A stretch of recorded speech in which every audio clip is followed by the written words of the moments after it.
अस्सलाम वालेकुम dear students, I am doctor Ejaz Abbasi and you are watching my scape biology. आज की इस वीडियो में हम फेडरल बोर्ड क्लास 9th का फिज़िक्स का पेपर पैटर्न डिस्कस करेंगे।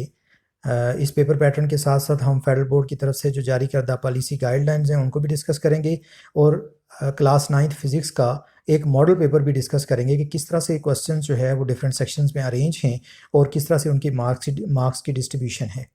सो फेडरल बोर्ड की तरफ से जो पॉलिसी गाइडलाइंस हैं उनके मुताबिक फ़िज़िक्स क्लास 9th का जो पेपर है ये 4 सेक्शंस में जो है वो डिवाइडेड होगा। Section A, section B, section C और सेक्शन डी।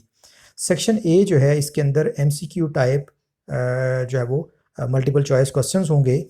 सेक्शन बी और सी में शॉर्ट क्वेश्चंस होंगे और सेक्शन डी जो है इसके अंदर लॉन्ग क्वेश्चंस होंगे। सेक्शन ए जो है इसके अंदर 12 MCQs होंगे जो कि कंपलसरी होंगे, हर स्टूडेंट ने अटेम्प्ट करने होंगे। हर एक का 1 मार्क होगा और इस तरह से ये 12 नंबर का सेक्शन है। सेक्शन बी जो है इसके अंदर 8 शॉर्ट क्वेश्चंस होंगे जिनमें से आपने 6 अटेम्प्ट करने होंगे और हर एक के 3 नंबर होंगे। सो इस तरह से ये 18 मार्क्स का जो है वो सेक्शन होगा। सेक्शन सी जो है इसके अंदर 7 शॉर्ट क्वेश्चंस होंगे और 7 में से आपने 5 अटेम्प्ट करने होंगे और इस तरह से हर एक के 3 मार्क्स हैं और इस तरह से ये जो है वो 15 मार्क्स का सेक्शन है। जबकि जो सेक्शन डी है इसमें 3 एक्सटेंडेड रिस्पॉन्स क्वेश्चंस या लॉन्ग क्वेश्चंस होंगे और 3 में से आपने जो है वो 2 अटेम्प्ट करने हैं, हर एक के 10 मार्क्स हैं। सो इस तरह से ये सेक्शन जो है वो 20 मार्क्स का है। फेडरल बोर्ड की तरफ से जारी करदा पॉलिसी गाइडलाइंस के मुताबिक जो फिज़िक्स का पेपर है, फिज़िक्स, केमिस्ट्री और बायोलॉजी क्लास 9th, ये तीनों पेपर्स जो हैं इनके अंदर पेपर का जो 30% पोर्शन है, यानी कि अगर आपका पेपर 100 मार्क्स का है तो उसमें से जो 30 नंबर का पेपर है वो नॉलेज बेस्ड क्वेश्चंस के ऊपर मुश्तमिल होगा। 50% जो है वो अंडरस्टैंडिंग बेस्ड और 20% जो है वो एप्लीकेशन बेस्ड क्वेश्चंस के ऊपर मुश्तमिल होगा। यानी कि ये 3 तरह के जो है वो क्वेश्चन आपके पेपर में होंगे, नॉलेज बेस्ड, अंडरस्टैंडिंग बेस्ड और application based. Knowledge based question उन क्वेश्चंस को हम कहते हैं कि जो आपने किसी टॉपिक के अंदर जो है वो कोई कंसेप्ट लर्न किया और आपको पेपर में जब क्वेश्चन आएगा तो आपने उसका आंसर भी एज सच वैसे ही लिखना है। जैसे सपोज हम कहते हैं कि पाकिस्तान जो है वो 14 अगस्त 1947 को बना, तो आपसे जो पेपर में क्वेश्चन पूछा जाएगा वो ये पूछा जाएगा पाकिस्तान कब बना, और आपने एज सच 14 अगस्त 1947 जो है वो पेपर के अंदर दोबारा से लिखना है। यानी कि आपने सिर्फ याद करके उसको जस्ट लिखना है। तो इस तरह के जो क्वेश्चंस होंगे उनको हम नॉलेज बेस्ड क्वेश्चंस कहते हैं और आपके पेपर के जो 30% क्वेश्चन हैं वो नॉलेज बेस्ड क्वेश्चन होंगे। इस तरह से अंडरस्टैंडिंग बेस्ड क्वेश्चन जो है ये 50% होंगे। अंडरस्टैंडिंग बेस्ड क्वेश्चन ऐसे क्वेश्चन होते हैं जिनमें आपने अपने जो है वो सिलेबस के अंदर कोई कॉन्सेप्ट जो है वो पढ़ा और उस कंसेप्ट को यूज़ करते हुए आपने किसी आंसर क्वेश्चन का आंसर जो है वो लिखना है पेपर के अंदर।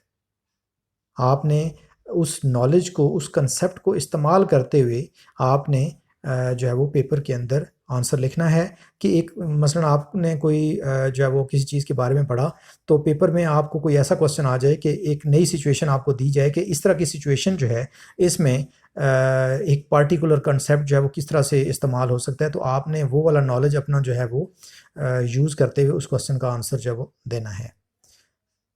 ये क्वेश्चन जो है वो 50% होंगे टोटल पेपर का। जबकि जो एप्लीकेशन बेस्ड क्वेश्चन हैं ये 20% होंगे। एप्लीकेशन बेस्ड क्वेश्चन ऐसे होते हैं जैसे फॉर एग्जांपल आपने जो है वो एंटीबायोटिक्स के बारे में जो वो पढ़ा, आपको पेपर में क्वेश्चन आता है कि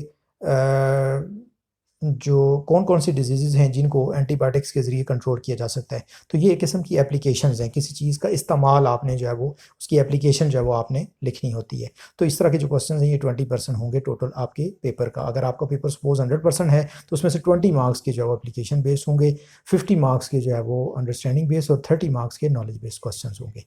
अगर आप डिटेल से रीड करना चाहें तो ये नीचे जो डिटेल है इसको आप जो रीड भी कर सकते हैं। नेक्स्ट पेज के ऊपर भी जो है वो कुछ इन्हीं क्वेश्चंस के बारे में डिटेल है, आप इसको भी रीड कर सकते हैं। अब हम डिस्कस कर लेते हैं क्लास 9th का फिज़िक्स का एक मॉडल पेपर। आपका जो फेडरल बोर्ड का पेपर है उसमें जो सेक्शन ए है, सेक्शन ए 12 मार्क्स का है और आपने इसको फर्स्ट 20 मिनट्स के अंदर कंप्लीट करना है।